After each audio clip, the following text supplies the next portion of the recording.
আমার লাস্ট মশলাটা।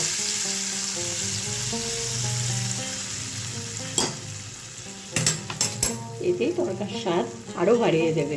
নমস্কার বন্ধুরা, আজ নিয়ে এসেছি একটা নতুন রেসিপি।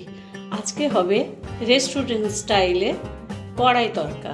সেই জন্য আমি কি করেছি, মুগ ডালটা আগের থেকে সেদ্ধ করেছি, একটু হলুদ, নুন, একটু কসুটি মেথি পাতা দিয়ে আমি এটা সেদ্ধ করে রেখেছি। ডিম নিয়েছি, আর এটা এগ চিকেন তরকাও বলা যায়।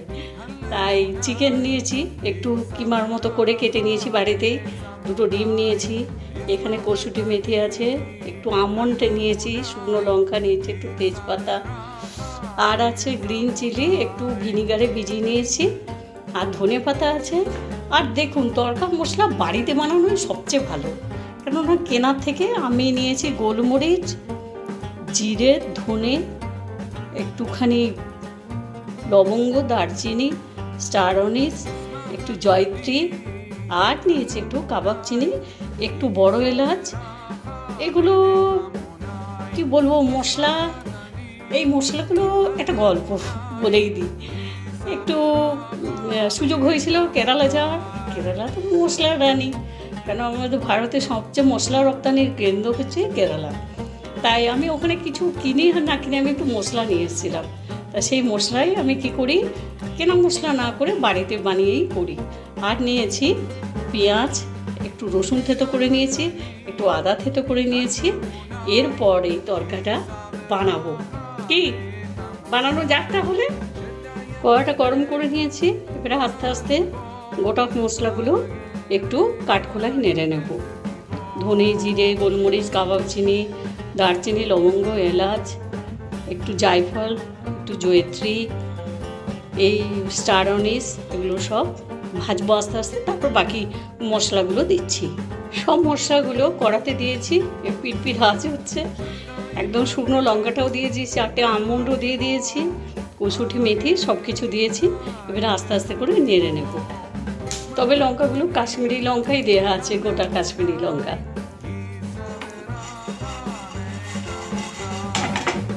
মশলাগুলো ভাজা হয়ে গেছে আমার। কড়াটা গরম করে সাদা তেল দিয়েছি 50 গ্রামের মতো, আর 1 চামচ দিয়েছি গাওয়া ঘি। কারণ দেখুন, তরকাতে যতই বলুন একটু বনস্পতি দিলে খুব ভালো হয়, অর্থাৎ ডালডা। কিন্তু ডালডা তো দেওয়াটা শারীরিক দিয়ে ঠিক নয়, আর আমি সেটা দিচ্ছিও না। আপনারা বাড়ির মতোই করবেন, দেখবেন পুরো মনে হবে ধাবা স্টাইলে আমি কড়াই তরকা খাচ্ছি। এবার আস্তে আস্তে করে পেঁয়াজগুলো ভাজবো।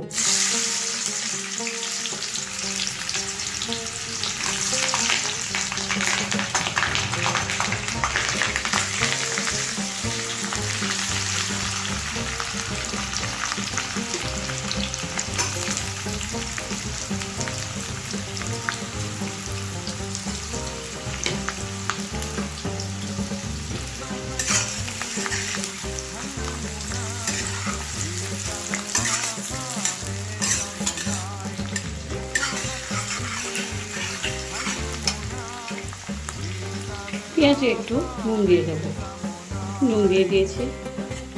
এরপর পেঁয়াজটা কী হবে, কাটাকাটি একটু নরম হয়ে যাবে। কিন্তু পেঁয়াজটা একদম লাল করে ভাজবো না, তার মধ্যে কাঁচা গন্ধটা চলে গেলে তারপর বাকি মশলাগুলো দিচ্ছি। পেঁয়াজটা আমার ভাজা হয়ে এসেছে। এরপরে একটু দেবো থেতো করা রসুন, কেননা এখানে আজকে আমি সব কুচানো বা থেতো করা জিনিসই দিচ্ছি, কিছু পেস্ট করা জিনিস দিচ্ছি না মশলাটা ছাড়া। রসুনটা ভাজা হয়ে গেছে। এরপরে দেব কাঁচা লঙ্কা, একটু ভিনিগারে ভিজিয়ে রেখেছি সেটা। কাঁচা লঙ্কাটা দিলে এর গন্ধটা বেশ ভালো লাগে, আপনারা করে দেখবেন, একদম পুরো ধাবা স্টাইলে হয়ে যাবে। কাঁচা লঙ্কাটাও হয়ে গেছে। এরপর দেবো একটু থেতো করা আদা।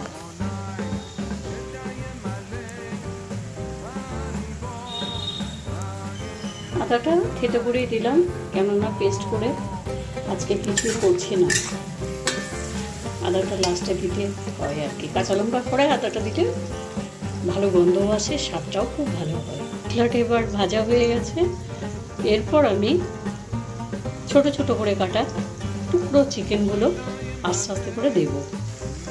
হ্যাঁ, এরপর চিকেন, কারণ এটা তো চিকেন এগ তড়কা, তাই অল্প সামান্য একটু চিকেন কেটেছি। এই চিকেনটা এবারে আস্তে আস্তে করে ভাজতে হবে। চিকেনটা একটু ম্যারিনেট করা ছিল, একটু লেবু রস, একটু গোলমরিচ দিয়ে রেখেছি। চিকেনটা একটু মিডিয়াম ফ্লেমেতে একটু নাড়তে নাড়তেই সেদ্ধ হয়ে যাবে, তাহলে একটু ভাজতে হবে। চিকেনটা মিডিয়াম ফ্লেমে প্রায় 4 মিনিট একটু কমিয়ে নাড়লাম, সেদ্ধ হয়ে গেছে। এরপর ডিমটা দেবো এর সাথে। চিকেনটা একটু সাইড করেছি, করে আর এক সাইডে ডিমটা দেব। আস্তে আস্তে করে ডিমটা এরপর নাড়াতে হবে, কারণ ডিমটা তো কুচো কুচো হবে, একটু নাড়া দিতেই হবে। আপনারাও এভাবে করবেন। মনে হবে না যে চিকেনের সাথে ডিমটা কিভাবে দেব, একটু সাইড করে যদি দেন, দেখবেন একদিকে চিকেনটাও ঠিক থাকবে আর এদিকে ডিমটাও ভাজা ঠিক হয়ে যাবে।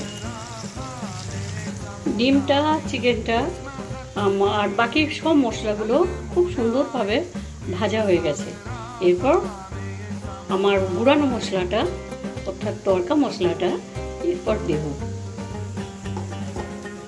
কারণ এই মশলাটাই তো আসল।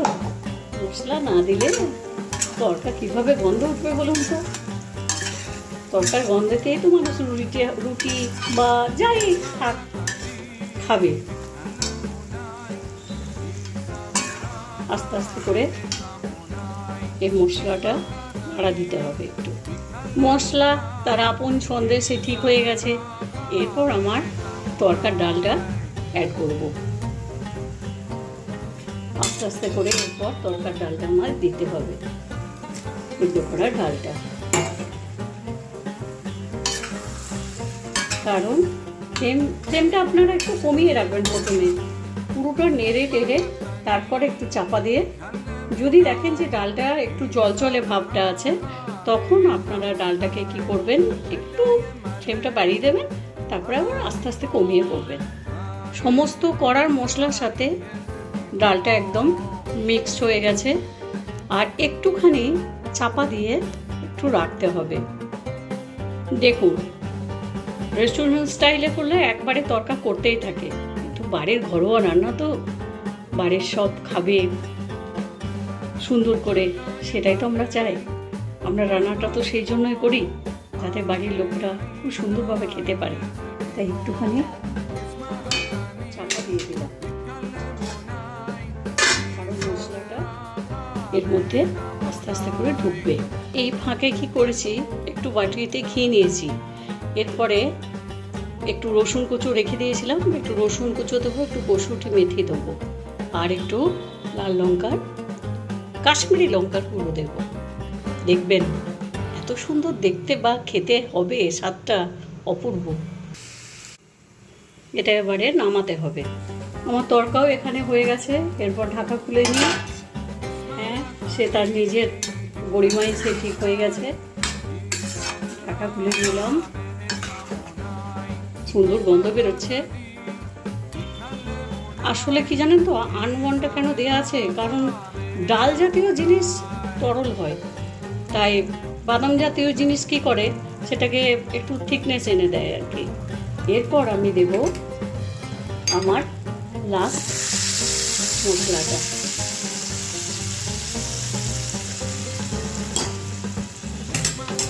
এতেই তরকার স্বাদ আরও বাড়িয়ে দেবে।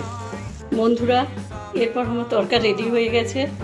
তরকা একদম শেষ পর্যায়ে, ধরুন হয়েই গেছে। লাস্টে একটু ধনে পাতা দেব, দিয়ে চাপা দিয়ে রেখে দেবো। আর একটু ধনে পাতা দিয়ে দিই লাস্ট, কেন ধনে পাতাটা দিয়ে একটু চাপা দিয়ে দিলে আরও ভালো হবে। হ্যাঁ, গ্যাস নিভিয়ে দিলাম। এরপর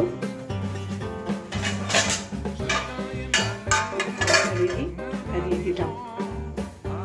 আপনাদের কাছে অনুরোধ রইল, আপনারাও এমনি করে বানাবেন, দেখবেন খুব খেতে খুব সুস্বাদু হবে। আর গন্ধ, সেটা আপনারা যখন করবেন তখন বুঝতে পারবেন। আমার রাতের ডিনার একদম রেডি। ধাবা স্টাইলে কড়াই তড়কা বা এগ চিকেন তড়কা, যেটাই বলতে পারেন, আর তার সাথে গরম গরম রুটি। প্লিজ কেমন লাগে একটু জানাবেন, অনুরোধ রইল। লাইক দেবেন আর একটা কমেন্ট করবেন, সাবস্ক্রাইব করবেন, এই আশা নিয়েই থাকলাম।